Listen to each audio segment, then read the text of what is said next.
दोस्तों आप लोग देख रहे हैं प्रो वाइन्स 1 मिलियन। तो फिर से एक बार स्वागत है प्रो वाइन्स 1 मिलियन में।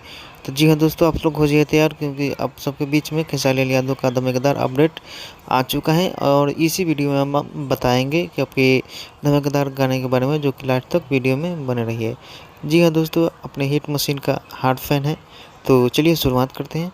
आगे बढ़ने से पहले आप सबको बता दें कि आकांक्षा पुरी जी के साथ अपने सुपरस्टार दबंग स्टार खेसारी लाल यादव बहुत ही शानदार गाना का शूट हुआ है, जिस गाने का शूटिंग लोकेशन के अपने मोबाइल के स्क्रीन के ऊपर देख सकते हैं।